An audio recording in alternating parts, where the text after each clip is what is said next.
Channel. और guys तुम लोगों का एक बहुत बड़ा क्वेरी था कि सर लेटर राइटिंग हो गया, अनसीन पैसेज आपने करा दिया, लेकिन एनालिटिकल पैराग्राफ में अभी भी कंफ्यूजन है। देखो भाई, एनालिटिकल पैराग्राफ जो है ना, अगर उसे सही तरीके से करते हो, मुझे पता है, देखो तुमने बहुत सारे वीडियोस देखे हैं, लेकिन सही तरीके से कैसे किया जाता है अगर तुम जान लो तो चुटकियों में वो नंबर जो है ना, 5 नंबर, वो तुम्हारे कहीं नहीं गए हैं, तुम उसे स्कोर कर लोगे। एनालिटिकल पैराग्राफ में कुछ खास बातों का ध्यान रखना पड़ता है। अगर उन बातों को तुमने जान लिया ना, तो मतलब तुम समझ जाओ कि वो तुम्हारे लिए कुछ भी नहीं है। तो अभी करेक्ट फॉर्मेट जो है मैं वो भी दूंगा इस वीडियो के अंदर में, और साथ ही साथ में तुमको मैं एक एग्जांपल सहित प्रैक्टिस भी करवा दूंगा, ठीक है। सो ये वीडियो बहुत इंपॉर्टेंट है, छोटा सा रहेगा, लेकिन वीडियो को दबा के लाइक कर देना और शेयर कर देना। अब जल्दी से देखो यहां पे सिनेरियो क्या है। देखो सबसे पहले चीज कि मोस्ट इंपॉर्टेंट टिप्स कौन कौन से होते हैं जिससे कि तुम एनालिटिकल पैराग्राफ में तुम पूरे के पूरे नंबर उठा सकते हो, फुल मार्क्स उठा सकते हो। पहला पॉइंट देखो, पहला पॉइंट ये है कि डायग्राम जो तुमको दिया जाएगा, एनालिटिकल पैराग्राफ क्या है, देखो यार सिंपल सी बात, उसे तोड़ दो। एक एक कोई तुमको डायग्राम, पाई चार्ट, डेटा कुछ तुमको दिया हुआ है और तुम उसको एनालिटिकल कर रहे हो, यानी कि एनालिसिस कर रहे हो, और उसके बाद में उसके ऊपर में अपने अंडरस्टैंडिंग के आधार पर तुम एक पैराग्राफ लिख रहे हो। This is what we call analytical paragraph. कितना सिंपल है ना। लेकिन इसको लिखते कैसे हैं, और जो डायग्राम, जो पाई चार्ट, जो भी डेटा कुछ मिलेगा उसको तोड़ते कैसे हैं, समझते कैसे हैं। सबसे पहले समझो कि जब भी तुमको कोई ऐसा डेटा मिलेगा, कोई ऐसा कुछ ग्राफ मिलेगा, तो तुमको क्या करना है, उस गिवन डायग्राम को कम से कम 2 से 3 बार केयरफुली पढ़ लेना है और समझने की कोशिश करना है, इससे पहले कि तुम लिखना शुरू करो। First point. सेकंड पॉइंट क्या है कि जो तुम्हारा सेंटेंस होगा वो एकदम क्रिस्प और क्लियर होना चाहिए, यानी कि घुमावदार नहीं होना चाहिए, क्योंकि भाई जो वर्ड लिमिट है वो तुम्हारे साथ में बना हुआ रहेगा। तो 100 से 120 वर्ड्स के अंदर में तुम्हें कंप्लीट करना है, तो ज्यादा लंबा चौड़ा हम कर नहीं सकते। तीसरा point, the facts of data should be kept the same. ये बहुत इंपॉर्टेंट चीज है, मतलब तुम डेटा के साथ में छेड़खानी नहीं कर सकते, अपना पर्सनल ओपिनियन नहीं दे सकते। जो तुमको डेटा दिया गया है, जो तुमको ग्राफ दिया गया है, जो भी चीज तुमको अवेलेबल कराया गया है, सिर्फ और सिर्फ तुमको उस पे ही रहते हुए सारा काम करना है और इससे ज्यादा कुछ नहीं, ठीक है। चौथा चीज कि तुमको फंक्शनल लैंग्वेज को यूज करना है, यानी कि पर्सनल लैंग्वेज को नहीं, यानी कि जो ग्राफ में बोल रहा है उसके अकॉर्डिंग तुम बोलो। I think that, I know that, ये सब चीजें तुमको बिल्कुल भी नहीं करना है, ठीक है। Number 5, avoid grammatical and spelling mistakes. किसी भी तरह के ग्रामेटिकल या स्पेलिंग मिस्टेक से तुम्हें बचना चाहिए। और एक और बहुत इंपॉर्टेंट चीज होता है, do not repeat the same words in a single line. Same words को तुम बार बार रिपीट नहीं करो, क्योंकि बहुत सारे बच्चे जो हैं वो ये गलती करते हैं। तो ये तो हो गई इसकी बात। अब सवाल उठता है कि पैराग्राफ राइटिंग का, एनालिटिकल पैराग्राफ का तुम्हारा जो स्ट्रक्चर होता है वो कैसा होता है। देखो कुछ सिग्निफिकेंट फीचर एनालिटिकल पैराग्राफ के क्या होते हैं कि उसमें तुमको क्या मिल देगा। पहला बात तुमको मिलेगा कि कोई चार्ट मिलेगा, कोई ग्राफ मिलेगा, कोई टेबल मिलेगा, कोई डेटा मिलेगा, या फिर किसी तरह का कोई क्लू मिलेगा, और उसको तुमको तोड़ करके बनाना है अपना एनालिटिकल, मतलब उसके ऊपर में तुम्हें अपने ओपिनियन को देते हुए लिखना है, ठीक है। तो ये कैसा होना चाहिए, तुम्हारा होना चाहिए short and informative.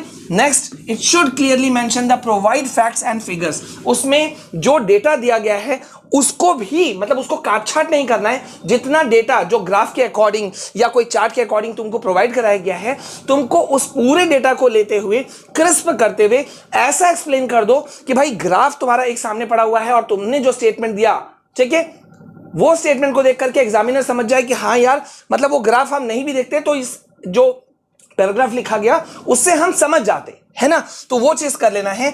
Next, the whole paragraph should be in same tense. ये बहुत इंपॉर्टेंट चीज है कि एनालिटिकल पैराग्राफ में इस बात का ध्यान रखा जाता है कि टेंस जो है वो एक ही होना चाहिए, ठीक है। मतलब तुम प्रेजेंट टेंस होते होते फ्यूचर में चले गए, पास्ट में चले गए, ऐसा नहीं होना चाहिए, इस बात का भी ध्यान रखना, ठीक है। And most important thing, no personal observation और फीडबैक शुड बी एडेड। कोई भी पर्सनल ऑब्जर्वेशन या फीडबैक तुम्हें देना नहीं चाहिए। अब बिना देरी किए हुए भैया सीधा नीचे आओ और मैं तुमको लेके चल रहा हूं अब सीधा पर्टिकुलर क्वेश्चन की तरफ। तो यहां पे तुम देख सकते हो, ठीक है, कि यहां तुमको एक पाई चार्ट दिया गया है। अब देख रहे हो यहां एक पाई चार्ट है और क्या कह रहा है, the given pie chart represents the amount of money spent by a family और different items in a month. मतलब एक परिवार का एक जो एक्सपेंडिचर होता है ना एक महीने का, वो दिया हुआ है जो एक परिवार खर्च करता है डिफरेंट चीजों पर, ठीक है। तो एक एनालिटिकल पैराग्राफ लिखो using the information given in the chart, ठीक है। ये तुमको दे दिया गया। अब इस चार्ट को मैं थोड़ा सा बड़ा कर देता हूं सो दैट कि तुम लोग देख लो।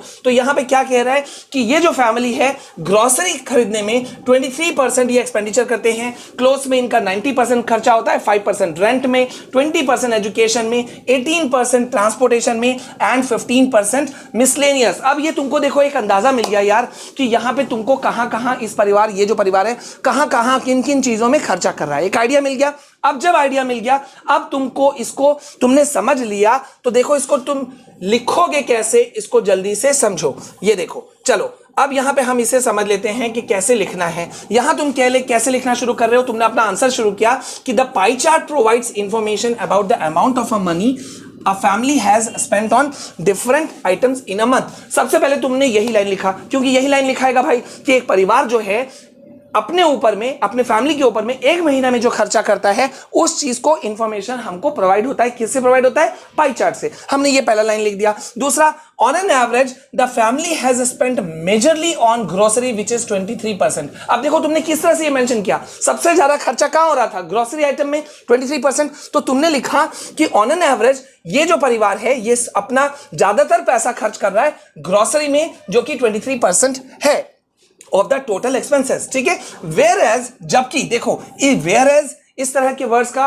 एनालिटिकल पैराग्राफ में यूज होता है कि whereas it has spent 20% on education which shows that it's the second priority for the family। देखो मतलब बात को कैसे घुमाओगे, अब आप ऐसे थोड़ी नहीं लिख सकते हो कि भाई इस परिवार ने 23% ग्रोसरी पे खर्चा किया, 20% एजुकेशन पे खर्चा किया। अरे वो तो समझ में आ रहा है, लेकिन तुम उसे एक्सप्लेन कैसे करोगे? तो तुमने एक्सप्लेन ऐसे किया कि यार 20% वो खर्चा कर रहा है एजुकेशन पे ये परिवार, विच शोज, ये दिखाता है कि ये इस परिवार का जो एक इंपॉर्टेंट प्रायोरिटी है वो है, ठीक है। तो भाई बहुत अच्छे ढंग से समझा दिया यहां पे इसने, ठीक है। अब यहां देखो फिर आगे क्या लिख रहा है, the other item on which it has spend the most is clothes and transportation, कि इसके अलावा जो ये परिवार दूसरी चीजों में खर्चा कर रहा है वो क्या है? क्लोथ्स है, ट्रांसपोर्टेशन है, विच लेवल्स ऑफ 19 एंड 18% रेस्पेक्टिवली, जिसमें कि 18 और 19%, ये 19 और 18% खर्चा कर रहे हैं। फिर आप लिखते हो कि 15% of their expenses were on other items that might include stationery, cosmetics, accessories etcetera, and the least they had spent was on their rent, कि सबसे कम खर्चा जो इस परिवार ने किया है वो किस पे किया है?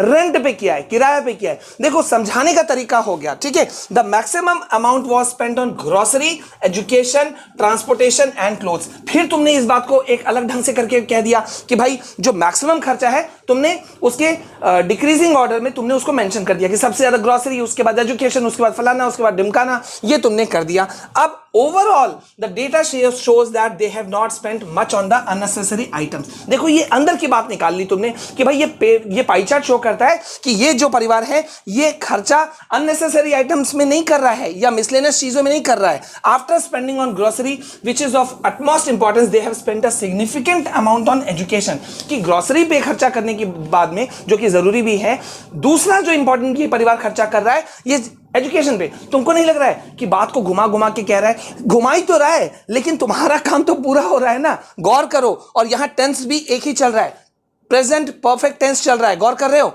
देखो हैव नॉट, हैव, गौर कर रहे हो? ठीक है। आगे, the least money is spent on miscellaneous items after spending on their rent which is there liability. Okay, thus it is evident that 85% of their total amount of money was spent on there liabilities. तो भाई इससे पता चलता है इस pie chart से कि 85% जो अमाउंट है उनके टोटल मनी का वो अपने जिम्मेदारियों पे खर्चा कर रहे हैं, whereas only 15% was spent on their on other items that might not be necessary to spend on. सिर्फ 15% वो चीजें हैं जो मिसलेनियस आइटम पे है। बस इतना सा है, यही है एनालिटिकल पैराग्राफ। अब बताओ इसमें क्या कंफ्यूजन है? कोई कंफ्यूजन नहीं है। तो भाई इसी बात का ध्यान रखना कि जब ये क्वेश्चन आएगा तुमको जो चार्ट दिया गया है, ठीक है, उसको गौर से देखना। अब जैसे उसमें पहले वाले पैराग्राफ में तुमको पाई चार्ट था, यहां तुमको ग्राफ दे दिया, तो इस ग्राफ को ध्यान से देखो कि प्रोडक्ट्स यूज्ड बाय मेन क्या क्या चीजें हैं वो यहां दिया हुआ है, प्रोडक्ट्स यूज्ड बाय वुमेन यहां दिया हुआ है। अब कंपैरिजन कर दो कि मेन किसको ज्यादा यूज कर रहा है और वुमेन किसको। बस इतना सा है। तो आई होप कि क्लैरिटी तुमको मिल गई होगी, और साथ ही साथ में मैंने तुम लोगों को अनसीन पैसेज या तुम्हारा करेक्ट लेटर फॉर्मेट राइटिंग सब दे दिया है, जो कि डिस्क्रिप्शन में जिसके लिंक्स दिए हुए हैं, एक बार नजर उठा के देख लो। और उम्मीद है कल तुम लोग फोल्ड कराओगे तो कमेंट सेक्शन में लिख देना सर कल बोर्ड फोल्ड कराएंगे। और मैंने वादा किया था कल मैं तुम लोगों के साथ सेंटर में रहूंगा, तुम्हारे रिएक्शन को डायरेक्टली लूंगा। और 150 किलोमीटर दूर एक तरफ है मेरा जाने का सेंटर, तो 150 किलोमीटर आना और जाना मतलब 300 किलोमीटर कल मैं रहूंगा। तो कल सुबह वीडियोस सिर्फ एक ही आ पाएगा, इसके अलावा नहीं आएगा, इसके बाद शाम को आएगा, ठीक है, जिसमें हम पेपर एनालिसिस करेंगे। तब तक के लिए जय हिंद, जय Bharat and all the very best.